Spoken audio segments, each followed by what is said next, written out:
Bom dia, irmãos. Vamos para mais uma manhã de louvor, de adoração, de reflexão na palavra do Senhor. Eu escolhi 2 louvores esta manhã. Um fala sobre o amor perfeito de Cristo sobre as nossas vidas, né? Do poder que Ele tem para nos salvar, da maneira que Ele nos aceita do jeito que nós somos, cheio de falhas, cheio de medos, de temores e dúvidas, né? E o outro pede para que Deus nos abençoe, que Ele derrame a sua paz sobre nossas vidas, né? Que Ele venha derramar suas bênçãos sobre nossas vidas. E um louvor de gratidão também, né? Por tudo que Deus tem feito por nós e o que Ele há de vir a fazer. Amém? Então, que nesta manhã os irmãos se lembrem do grande amor que Cristo tem por nós e que devemos entregar tudo a Ele, conversar com Ele, porque tenho certeza que Ele ouve a cada dúvida, a cada temor, a cada desesperança que a gente tem no coração. Quando conversamos com Ele, Ele está sempre pronto a nos ouvir. Amém? E que o Senhor venha derramar a sua paz e a sua bênção sobre a vida de cada um de nós. Amém? Vamos orar? Senhor, que o Senhor possa falar aos corações nesta manhã, através do louvor, Senhor Deus, que o Senhor possa abençoar a cada vida, Pai querido e amado, que o Senhor possa entrar nos corações e nas mentes, Senhor Deus, e que cada irmão, Senhor Deus, tenha liberdade de falar contigo, Senhor Deus, e entregar tudo aquilo que tiver no coração, Senhor Deus, que tiver na mente, incomodando, Senhor Deus, porque tenho certeza que o Senhor ouve tudo o que a gente tem para te dizer e certamente, Pai querido e amado, nós temos um retorno através da sua palavra, porque o Senhor está sempre falando conosco, basta que nós inclinamos nossos ouvidos para te ouvir a sua voz, Senhor Deus. E que o Senhor possa abençoar a cada irmão nesta manhã, Senhor Deus, derramando da sua paz, abençoando os seus lares e vidas, Pai querido e amado, para que cada um de nós, Senhor Deus, continuamos fortalecidos, Senhor Deus, caminhando contigo, Pai querido e amado. Até que toda essa situação, Pai querido e amado, retorne à sua normalidade, Pai querido, que nós consigamos nos reunir novamente, Senhor Deus, cultuar o Senhor no templo, Pai querido e amado. Que o Senhor continue, Pai, cuidando de cada irmão, Senhor Deus, com o cuidado que o Senhor tem sempre, Pai querido. Nós te agradecemos, Pai querido, por tudo que o Senhor tem feito por cada um de nós, pelos milagres, Pai querido, pelas intervenções, Senhor, pelos livramentos, Pai querido. Nós te agradecemos, Pai querido amado, que o Senhor venha abençoar a cada um de nós nesta manhã. É em nome de Jesus que oramos, agradecidos por tudo. Amém.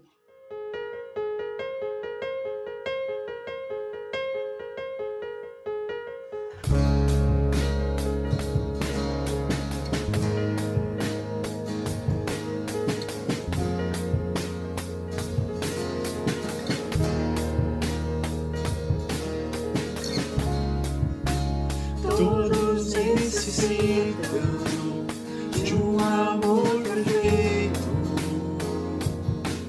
perdão e compaixão.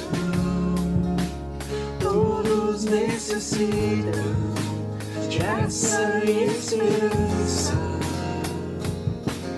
de um Deus que salva.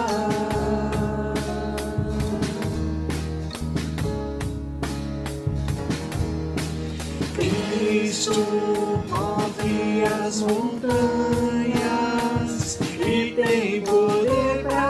salvar, tem poder pra salvar, pra sempre, autor da salvação. Jesus a morte venceu, sobre a morte venceu.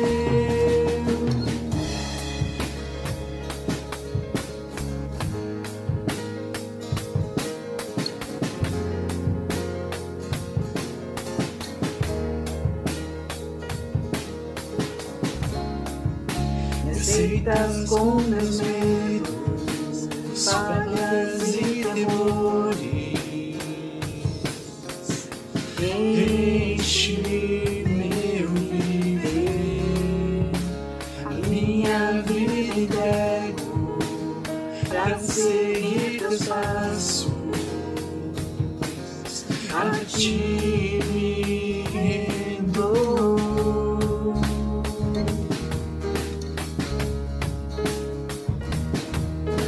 Cristo move as montanhas e tem poder pra salvar, tem poder pra salvar, pra sempre autor da salvação. Jesus a morte venceu, sobre a morte venceu.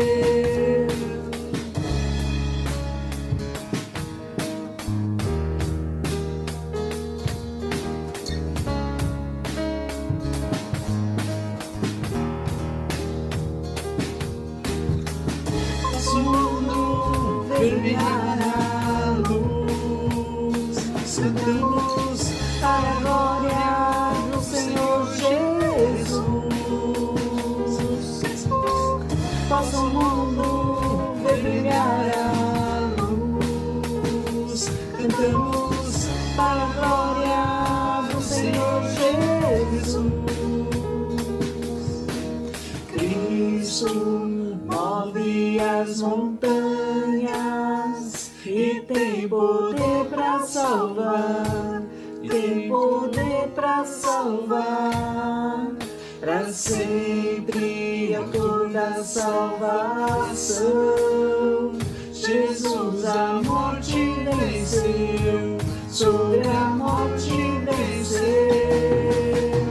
Cristo move as montanhas e tem poder pra salvar, tem poder pra salvar, pra sempre autor da salvação. Jesus a morte venceu, sobre a morte venceu.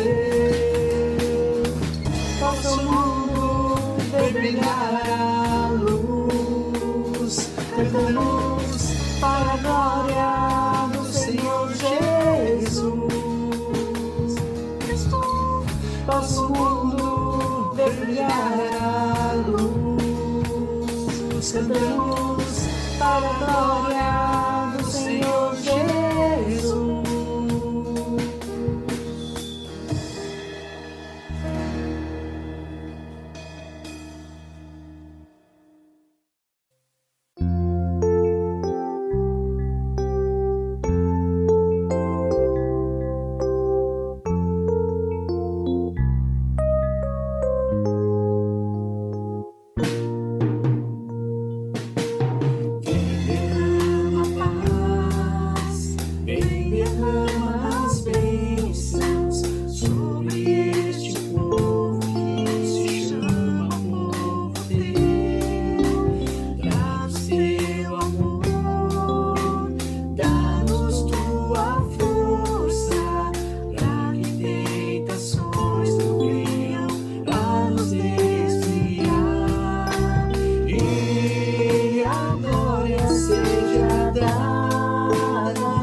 Tens feito.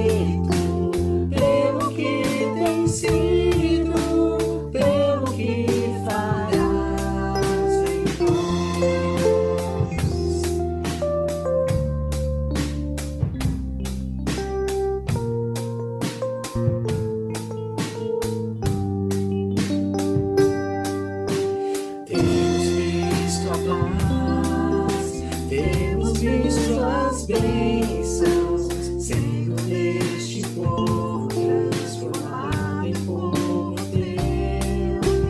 Dá-nos mais fervor, dá-nos mais tua força, para que gerações teu nome possam encontrar. E assim nós damos glória a ti, pelo que tens feito, pelo que tens sido, pelo que farás em nós.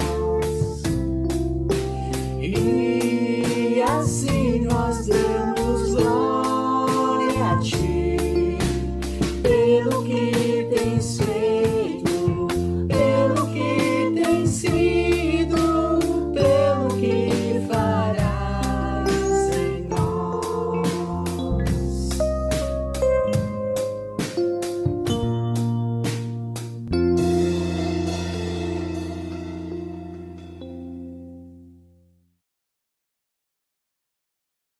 Amém. Amém. Primeiramente, queria agradecer o convite aí do projeto, né, da Imel Jassanã. Até porque eu sou voluntário aí quase desde 2012, 2013. E essa é a primeira vez, a gente estava falando isso ontem, né, Milk? É a primeira vez que eu prego aí na Imel Jassanã, né? Mas é um privilégio, né, estar com vocês. Eu queria compartilhar um texto, inclusive, que eu preguei num casamento domingo passado, né? A nossa voluntária Sandra Mistro, que vocês conhecem, a filha dela casou domingo. Eu fiz o casamento e preguei esses salmos, né? É um salmo muito conhecido, talvez o salmo mais conhecido que a Bíblia tem. É um salmo muito simples, mas é um salmo também muito rico de informações, né? Que é o Salmos 23. Então, eu acho que muitos sabem de cor como eu, inclusive eu vou recitá-lo, né? Eu estive em Israel em 2016, e onde fica o túmulo de Davi, você tem que recitar salmos e passagens da Torá. Eu recitei esse salmo lá, né? Então, toda vez que você chega no túmulo dele, é uma tradição, né? Você recitar um salmo de cor ou alguma coisa. Aí eu lembrei do Salmo 23 e eu queria recitá-los aí. Quem quiser acompanhar na sua Bíblia, ou quem quiser lembrar na sua cabeça, aí, na sua memória, porque é um salmo muito conhecido, é um salmo de Davi que diz assim: o Senhor é o meu pastor e nada me faltará. Deitar-me faz em verdes pastos, guia-me mansamente às águas tranquilas. Refrigera minha alma, guia-me nas veredas da justiça, por amor do seu nome. Ainda que eu ande pelo vale da sombra da morte, não temerei, pois tu estás comigo. A tua vara e o teu cajado me consolam. Preparas perante mim uma mesa, na presença dos meus inimigos. Unges a minha cabeça com óleo, e o meu cálice transborda. Certamente que a bondade e o amor me seguirão todos os dias da minha vida, e eu habitarei na casa do Senhor para todo o sempre. Amém? Amém. Eu quero agora fazer uma oração para a gente começar essa pregação. Senhor, nós te louvamos, nós te agradecemos por essa manhã, primeiramente porque o Senhor nos deu a oportunidade de estar vivos no meio de um caos dessa doença que é a Covid. O Senhor nos poupou até aqui, Senhor. Alguns o Senhor curou, outros o Senhor não permitiu que pegasse essa doença, alguns o Senhor levou, mas eu queria pedir a sua proteção, o seu cuidado, a sua paz, o seu amor sobre cada um de nós. Agora que acabamos de falar da tua palavra, que foi lida e explicada, que o Senhor possa nos abençoar, e que a tua palavra que é viva, que é eficaz, que transforma vidas, ó Pai, possa atingir os nossos corações essa manhã. Em nome de Jesus, amém. Eu gosto muito de ler sobre guerra, de ver episódios de guerra, como que a estratégia de tal país que guerreou com outro. Não porque eu gosto de guerra, mas porque eu gosto de ver o que aconteceu nas guerras, né? Então, nós vemos que tem um livrinho muito conhecido, que é um livro do Sun Tzu, chamado A Arte da Guerra. Esse livro do Sun Tzu é um livro de estratégia, na verdade. É um livro que hoje é utilizado nas faculdades de administração para falar sobre estratégia, né? E o Sun Tzu fala de diversas coisas que não podem faltar numa guerra. Uma delas, que me chama a atenção, é comida. Um soldado que vai para uma guerra ele tem que ter lá um estoque de comida, né? Tem que ter todo um aparato. Não pode faltar armamento, não pode faltar estratégia, né? E quando a gente fala desses salmos, né, do Salmos 23, me vem logo Davi, né? E eu imagino assim, e quando a gente lê o livro do Leonardo Boff, chamado Salmos 23 mesmo, O Senhor é meu pastor, nesse livro ele fala que Davi escreveu esses salmos para uma guerra, antes de uma guerra. Então Davi já não era mais pastor de ovelhas, Davi ele já era um rei de Israel, e ele então, Davi foi um rei que viveu em guerra, diferente de Salomão. Salomão era um rei estratégico, e ele casava com as filhas dos reis de outros países, até para evitar guerras, para fazer alianças para a construção e para a expansão do reino. Já Davi não. Davi era um rei guerreiro. Davi era um rei que viveu em guerras. Então Davi conhecia muito da arte da guerra. E nós vemos, e eu imagino esse salmo, Davi chamando o seu exército antes mesmo de uma guerra. Então eu queria que vocês imaginassem Davi, né, na sua varanda, ou na torre de Davi, no lugar mais alto do palácio, os soldados tudo lá embaixo, ele olhando para todos os seus soldados, e ele começa então a falar: olha, vocês vão para uma guerra, mas não temam, porque o Senhor é o meu pastor e nada vai faltar. Davi ele começa a utilizar uma figura de linguagem muito conhecida para ele, que é a figura do pastor de ovelhas. Porque antes de ser rei, como nós sabemos, né, quando ele teve a unção ali de Samuel, né, Deus o chamou, ele era pastor de ovelhas, né? E é interessante isso, porque Davi estava fadado a ser pastor de ovelhas por muitos anos da sua vida. Por quê? Porque a profissão de Israel era passada de pai para filhos. E Davi era um caçula de muitos irmãos, como a gente vê na unção mesmo que ele teve ali. O Samuel vai chamando todos os seus irmãos e ele chega por último ali dos filhos de Jessé, né? Então, como que funcionava a cultura da profissão? Por exemplo, Jesus era filho de quem? Do carpinteiro. Por quê? Porque Jesus também foi carpinteiro. E é legal que tem um historiador no livro Jesus Histórico, que ele fala que Jesus também foi pedreiro, né? Então, tanto marcenaria e o ofício das obras ali, Jesus fazia isso muito bem. Então, por quê? Porque passava a profissão de pai para filho. Dos 7 aos 12 anos, mais ou menos, as crianças normalmente iam para as sinagogas, aprendiam a ler e escrever, depois iam com 12 anos para trabalhar junto com o pai, para aprender a profissão, e ali depois formar sua família e ter uma profissão. E isso era passado de pai para filho. Jessé foi pastor de ovelhas. O filho mais velho de Jessé, irmão mais velho de Davi, ele foi pastor de ovelhas. E aí o outro filho ia crescendo, completava 12 anos, passava a ser pastor de ovelhas. E isso aconteceu com Davi. Davi era o caçula. Para Davi deixar de ser pastor de ovelhas, ele teria que crescer, casar, ter um filho homem, passar o ofício para esse filho com os 12 anos de idade, e só depois ele poderia deixar de ser pastor de ovelhas. Mas Deus o escolheu para ser rei. E ele então se torna rei, como a gente sabe lá em 1 Samuel 17, e agora ele está com seus soldados antes de uma guerra, e ele convoca todos e fala assim: olha, não temos essa guerra, porque o Senhor é o meu pastor e nada me faltará. É muito interessante isso, porque quando a gente pega, por exemplo, aqui o nada é um pronome indefinido. O que é um pronome indefinido? Nada, na verdade, é nada e tudo ao mesmo tempo.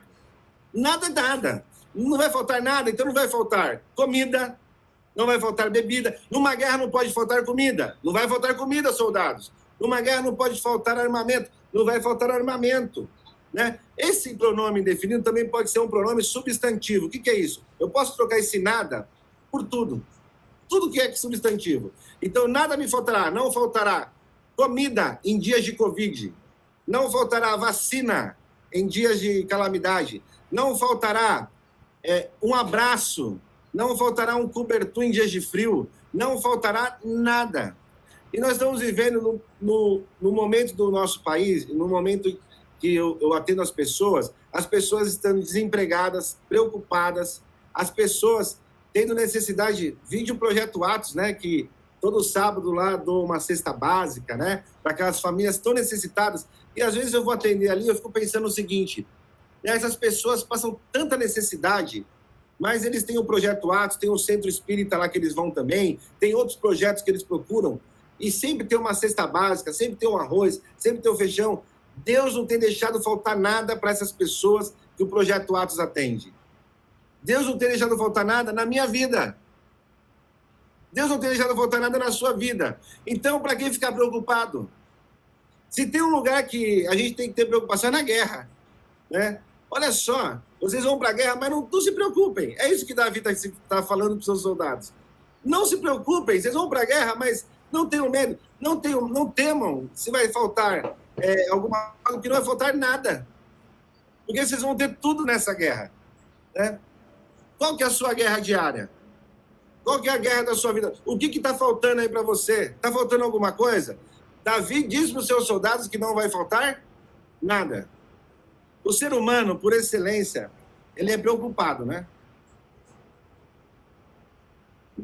Nós somos preocupados por excelência. Existe aquela linha da psicologia que diz também que nós somos ansiosos por excelência. Todo mundo tem um pouquinho de ansiedade. Tem aquela ansiedade do senso comum que é: eu vou viajar no final do mês, já vou lá e arrumo minha mala, de tão apressado, né? Esse tipo de ansiedade é uma pressa. Mas tem aquele tipo de ansiedade da psicologia que gera medos. Então eu fiquei desempregado. Eu vou fazer meus cálculos aqui, dá para eu ficar 6 meses ainda, né? E se eu não arrumar um serviço depois de 6 meses? Eu vou passar fome. E aí começa a vir aquela preocupação, aqueles medos que a gente começa a antecipar.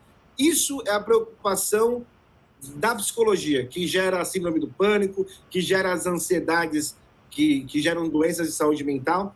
E isso está assolando a nossa sociedade no geral, né? Eu fui chamado nesse último mês de julho e agosto, muito para dar palestras para empresas e para professores de escolas, diretorias de educação, para fazer vídeos mesmo, fazer palestras, como voltar no pós-pandemia para o trabalho. As pessoas estão com medo de voltar, as pessoas estão com medo de como que vai ser esse novo, né? E a gente, e nós evangélicos, e nós filhos de Deus, quais são as nossas preocupações numa guerra diária que a gente vive? A gente vive uma guerra diária todos os dias. Todos os dias a gente vive numa guerra. E qual que é a nossa preocupação? Davi, ele fala assim para os seus soldados: não se preocupem, porque nada vai faltar. O nada para você poderia ser qual palavra aí? Não vai faltar saúde, não vai faltar alimento, não vai faltar carinho, não vai faltar amizade. O que não vai faltar para você? O que você está precisando hoje? Do cuidado de Deus. Porque esse salmo é um salmo de cuidado. Porque um pastor tinha que cuidar das ovelhas. E Davi está falando assim: se o pastor que cuida das ovelhas é Deus, ele também vai cuidar do seu exército, o exército de Israel. Não temam, não tenham medo. Então a primeira coisa que eu queria deixar para vocês nessa manhã é que nada vai faltar para você. Lembrando que o nada aqui pode ser tudo. Não vai faltar nada. Não vai faltar tudo aquilo que você precisa. E o que você tem precisado nesses dias? O que você tem estado preocupado nesses dias? O que se preocupa nesses dias de Covid? A segunda lição que eu vejo aqui, nesse texto, é: guia-me mansamente às águas tranquilas. Refrigera minha alma, guia-me mansamente às águas tranquilas. Olha só, o pessoal vai para a guerra. Se uma coisa que falta em guerra é paz. E ele está falando assim: olha, vai ter paz na guerra. É uma coisa mais paradoxal do mundo. Olha, o pastor, ele vai fazer de tudo para guiá-los em águas tranquilas. Águas tranquilas e pastos verdejantes, né? Os pastos verdejantes, né? Quando eu estive lá em Israel, eu estive no deserto da Judéia. Hoje é um lugar que se concentra ainda pastores balduínos, que são os pastores estilo Davi na época. Eles ficam entre o deserto e a região de uma cidade. Então, eles ficam na beira lá, entre a Judéia e o Rio Jordão, que é uma área onde tem água e é onde vai ter plantação. E eles ficam nas divisas do deserto com alguma cidade frutífera. Então, por exemplo, eles ficam entre a divisa de Jerusalém com a Judéia, nas divisas da cidade das Palmeiras, que é Jericó e Judéia, porque ali eles conseguem sair do deserto, eles se acampam no deserto e eles vão para a cidade todos os dias com as ovelhas. Só que nesses caminhos, são caminhos perigosos. São caminhos que eles precisam ter calma, eles precisam levar todos os dias as ovelhas para pastarem, eles têm que levar todo dia as ovelhas para beber água, né? Nós vemos lá, por exemplo, o tanque de Betesda, né, que fica em Jerusalém, era também um tanque que eles levavam ovelhas para beber das águas dali, né? Era uma cisterna muito grande e, segundo a Bíblia lá em João, diz que o tanque de Betesda ficava próximo à porta do quê? Porta das ovelhas, né? Por que porta das ovelhas? Porque era uma entrada que eles levavam as ovelhas para beber água. Então, as ovelhas precisavam de águas tranquilas. Ou seja, se levasse para o Rio Jordão, por exemplo, no dia de correnteza, uma ovelha poderia se perder e o pastor tinha que zelar por seu nome. Por isso que ele fala assim, por amor do meu nome. O pastor tinha que zelar o nome dele. Então, assim, a ovelha precisava de paz, de tranquilidade, tanto para a pastagem quanto para beber a sua água tranquila, sem medo de vir um outro animal e atacar, e o pastor ficar tranquilo também, né? Então, no meio de uma guerra, uma das coisas que precisa é de paz, né? É de tranquilidade. Mas isso não é paradoxal? Se ele vai para a guerra, ele não vai ficar atento o tempo todo? Ele não vai ter que ficar alerta o tempo todo? Sim, mas em meio à guerra, Deus vai dar paz para a sua ovelha. Olha só que coisa mais bonita isso que Davi está falando, né? E hoje eu tenho ouvido e visto muitas pessoas que vivem sem paz. Sabe aquele negócio de eu preciso reclinar minha cabeça e deitar no travesseiro à noite e ter paz? Ter paz comigo mesmo, ter paz com as pessoas. Né? A semana passada na Cantareira aí, né? Aí perto do Tucuruvi, aí, perto do Jaçanã, uma briga de trânsito. Um outro pega, saca a arma e mata o homem na frente da mulher e do filho. Isso aqui pertinho da gente, né? A gente não anda em paz no trânsito, a gente não anda em paz no nosso trabalho, a gente não anda em paz na família, a gente não anda em paz. E não tem coisa melhor do que você ter paz. Paz é ausência de guerra. E Davi está dizendo para eles assim, para os soldados que vão para uma guerra, olha, vai ter pasto verdejante, vai ter águas tranquilas, tá bom? Porque o pastor tem que fazer isso com as ovelhas, senão ele perde uma ovelha. E ele está falando assim, Deus não vai perder ninguém aí nessa guerra. Né? Então, a primeira coisa é que nada vai faltar. Segunda coisa, vai ter paz. Qual que é a paz que você precisa? Eu sei a paz que eu preciso. E você? Qual que é a paz que você precisa? A terceira e última lição que a gente vê aqui, desse texto de Davi, são duas figuras de linguagem agora. Ele pega um pedacinho da figura de linguagem do pastor e agora ele vai usar uma figura de linguagem do anfitrião. Ele usa dois exemplos aqui. Aí ele fala assim, ainda que eu ande no vale da sombra da morte, não temerei mal algum. Porque tu, pastor, tu, Deus, estás comigo. A tua vara e o teu cajado, que são um dos dois principais, né, aparatos ali do pastor, a tua vara e o teu cajado me consolam. Agora sim entra a figura do anfitrião. Preparas uma mesa perante mim, na presença dos meus inimigos. Unges a minha cabeça com óleo, o meu cálice transborda. Certamente que a bondade e o amor me seguirão todos os dias da minha vida, e habitarei na casa do Senhor para todo sempre. O que é isso? Um pastor, né, inclusive é muito legal isso, um pastor tinha guerra com outros animais que queriam vir e tragar uma ovelha. Davi dá um exemplo disso quando ele vai se apresentar para Saul, para lutar contra Golias. Lá em 1 Samuel 17, diz que ele chega para Saul e fala assim, Saul, eu quero lutar contra Golias. Aí Saul fala assim para ele, você não pode, porque você não passa de um menininho de 12 anos, de um garoto. Ou seja, um menino que acabou de aprender a profissão com o pai. Você não passa de um menino que está aprendendo a lidar com a profissão. Aí ele fala assim, não, você não sabe, eu sou pastor de ovelhas. E quando vem um leão ou vem um urso, eu dou na cabeça deles. Eu pego pela barba e arranco, e eu mato o leão e eu mato um urso. Você sabe quanta força a mais tem um leão e um urso do que um ser humano? Né? Chegam a dizer que a mordida de um bicho desse tem mais de 1 tonelada de força.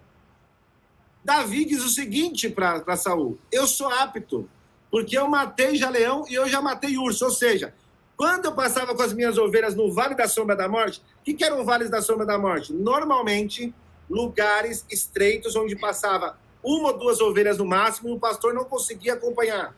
Ou lugares muito estreitos, ou lugares que tinha realmente ursos e leões, eles chamavam de Vale da Sombra da Morte. Provavelmente, quando eles chegavam ali, tinha resto de animais mortos ali, e eles pensavam, temos que tomar cuidado nesse ponto. Esses vales da sombra da morte eram lugares que os soldados talvez teriam que combater numa guerra, e certamente teria um grande embate e poderiam morrer, mas mesmo nesse lugar de Vale da Sombra da Morte, o Senhor ia dar proteção.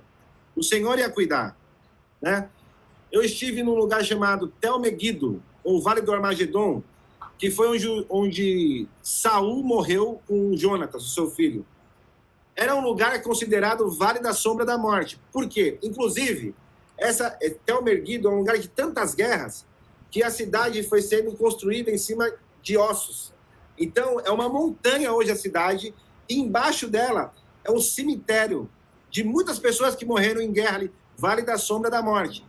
Então, ele usa a figura de linguagem do pastor que realmente, durante a lida da profissão, passa por esses lugares e tem que ter ali a vara, porque com a vara ele dava na cabeça do animal inimigo, e ele conseguia, com um cajado, puxar a ovelha de novo para o seu rebanho. Então, nós vemos que, com esses instrumentos, ele salvaria a ovelha. E ele fala assim, Deus é como um pastor que salva. Mas há outra figura de linguagem também de proteção. Ele fala assim, olha, preparas uma mesa perante mim na presença dos meus inimigos. O que acontece? Tinha uma lei tribal na época de Davi. Qual que era essa lei tribal? Para aqueles que moravam principalmente em tendas, nas zonas rurais ou zonas de conflitos, em tendas, aqueles nômades da época, se tivesse uma briga entre duas pessoas e o fugitivo mais fraco estivesse fugindo e entrasse numa tenda de qualquer pessoa, não precisava ser uma tenda de um familiar, na tenda poderia ser a tenda de um desconhecido, mas ele fugindo, ele entrasse na tenda, aquele que está perseguindo não podia entrar atrás, não podia prendê-lo naquele dia, não podia matá-lo, não podia fazer o mal contra ele.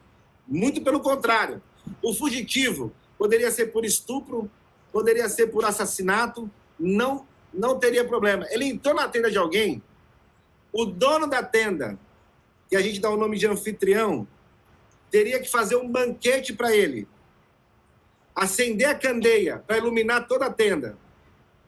Além do banquete, ele teria que pegar uma garrafa de vinho e despejar na taça, no cálice. O cálice transbordava. Isso significava honra, convidado de honra. E aí, ele não poderia mandar embora da sua tenda aquele fugitivo sem ninguém que o pudesse acompanhar até a sua casa ou até um lugar seguro. Ele tinha que mandar 2 acompanhantes, que dá vida ao nome no seu salmo, de bondade e amor. A bondade e o amor me seguirão todos os dias da minha vida. E aqui, ele está falando o seguinte, Deus é como um anfitrião, que mesmo você numa guerra fugindo do seu inimigo, mesmo você em perigo, Deus vai te honrar. E isso acontecia, era uma lei tribal que acontecia com muita naturalidade. E Davi utiliza essa figura de linguagem.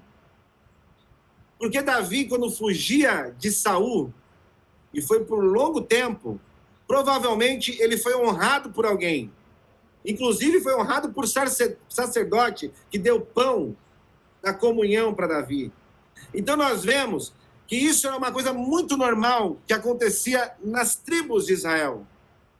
E nós vemos então que Davi usa essa figura de linguagem do anfitrião. Olha, não temam, porque se você estiver fugitivo na guerra, Deus vai te honrar, vai encher o seu cálice, vai transbordar, e você ainda vai voltar para a sua casa, para Israel, em segurança, com amor e bondade, para que você siga o resto da sua vida nos caminhos do Senhor, para que você siga na casa do Senhor para todo sempre, né? E aqui eu vejo a proteção de Deus. Como eu disse, nós vivemos num mundo tão perigoso. Quantas vezes eu ouvi aí no Atos, atendendo algumas pessoas, olha, eu fui assaltado essa semana, olha, aconteceu isso, aconteceu aquilo, vira e mexe eu ouço um relato de assalto. E a proteção de Deus é contra o perigo né, do dia e da noite, da seta maligna, é o perigo da guerra diária, é o perigo mesmo dos assaltos. Recentemente eu fiz uma pesquisa sobre violência na cidade de Guarulhos. A cidade de Guarulhos está entre as 20 cidades mais perigosas do estado de São Paulo. São mais de 100 municípios. E a cidade de Guarulhos, onde eu vivo, ela está entre as 20 mais perigosas, né? Eu já sofri tentativas de assalto, já fui assaltado mais de 3 vezes, né? Então, o que eu estou querendo dizer para vocês? Deus nos protege desse perigo. Ah, mas você já não foi assaltado? Fui, mas eu tenho uma história, para a gente finalizar essa pregação, que eu acho muito legal de contar aqui, como Deus cuida da gente e como Deus nos protege.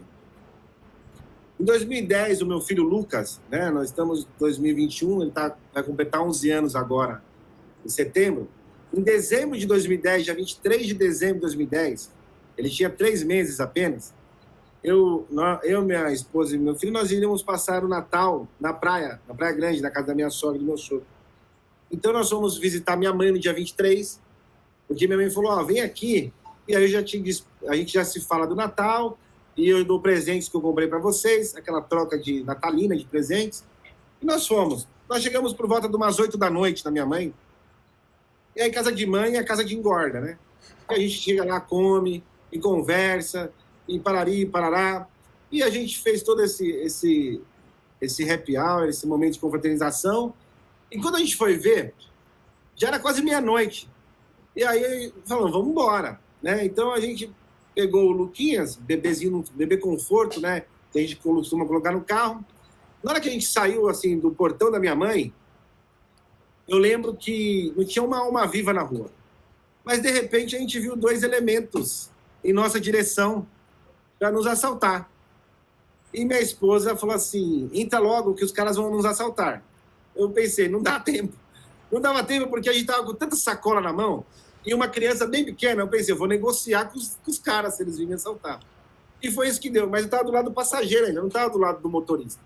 E aí minha esposa entrou rápido com o Lucas, eu com o bebê conforto, um monte de sacola, o cara me abordou. E ele deu a voz de assalto, né? Olha, é um assalto. Entra no carro e a gente vai sair. Aí eu peguei e falei, não, entra no carro não. Eu vou te dar aqui tudo, ó. Você leva tudo aqui, eu vou tirar minha esposa e a criança, você vai embora. Aí o cara, não, meu, você tá tirando, né? Falando na gíria, né, que a gente tem aqui, você tá tirando, vai entrar no carro e vai sair com a gente aí. Aí nisso, um já foi pro lado do volante, né? Eram 2, um foi pro lado do volante. Eu vou falar a raça deles para vocês entenderem o que eu quero dizer. Era um negro e um loiro. O que me abordou era um loiro. O que foi pro volante era um negro. E aí ele já ia entrando assim, quando ele viu a Luciene apavorada segurando meu filho assim no colo, né, abraçando ele. E aí ele falou, o negro que ia dirigir falou assim, vamos assaltar eles não. Não vamos assaltar eles não, porque eles estão com criança. Aí o loiro falou, vamos sim. E aí eles começaram a bater boca na minha frente. Vamos assaltar ele. O outro, não, vamos assaltar ele não. Vamos sim, vamos não. Vamos sim, vamos não.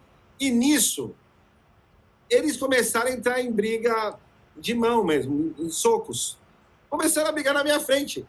E eu queria assistir a briga, eu não queria mais nem entrar no carro, porque os dois começaram a brigar, eu não conseguia. Eu fiquei sem reação, na verdade.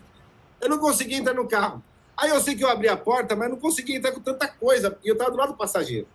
Aí eu sei que minha esposa largou o Lucas ali no chão do carro e pegou as coisas da minha mão e gritava, entra no carro. E os dois brigando no chão, os dois rolando, e o negro gritava, moço, entra no carro e sai. Entra no carro e sai. E aí eu entrei do lado do passageiro. Eu sempre fui gordinho. Um gordinho pular de um banco para o outro é mais difícil, porque tem um câmbio ali no meio do carro. Eu não conseguia passar para o lado do volante. Quando eu consegui passar para o lado do volante, o ladrão saiu, ele conseguiu levantar o carro com a arma, o alemão, e ele bateu. Se você ligar, eu atiro. Se você ligar o carro, eu atiro. Aí eu pensei, agora, o que eu faço? Eu tremia, não conseguia nem ligar o carro. Aí nisso, a minha mãe, minha irmã, acho que ouviram a gritaria lá fora e abriram o portão. Nessa que abriram o portão da minha mãe fazia um barulho muito, né, um barulho forte. Aí eles falaram assim, tem gente saindo, saindo correndo pro outro lado da rua. Aí foi que eu liguei o carro e minha mãe viu eles e entrou correndo também. E a gente conseguiu ir embora. O que eu quero dizer para vocês, né? que eu já tive uma proteção divina, né? Eu já tive. Deus desbaratinou os bandidos ali, na minha frente, né? E eu não sei o que poderia ter acontecido naquele dia, se a gente de fato fosse assaltado.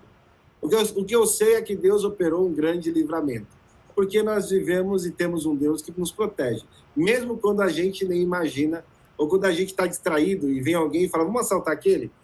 Deus dá ordem ao nosso respeito e as coisas não acontecem muitas vezes, né? Então, nesse dia, Deus operou um grande livramento. Eu queria dizer que o nosso pastor é um pastor que não deixa faltar nada, é um pastor de paz, de muita paz, e é um pastor de muita proteção. Se você tiver esse pastor com você, eu tenho certeza que tudo irá muito bem, para a honra e glória dele. Amém? Deus abençoe, meus irmãos. Deus Amém. abençoe. Amém. Amém. Amém. Milk, agora é com vocês aí. Amém.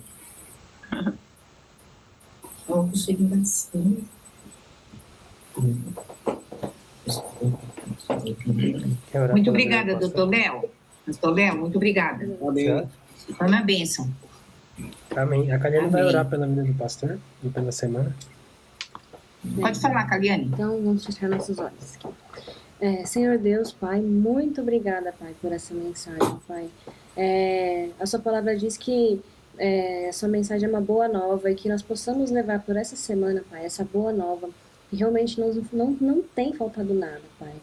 E eu agradeço muito pela vida de cada um aqui, pela vida do pastor Léo, pela sua família, pelos testemunhos de livramento que cada um aqui, eu tenho certeza que tem um para contar.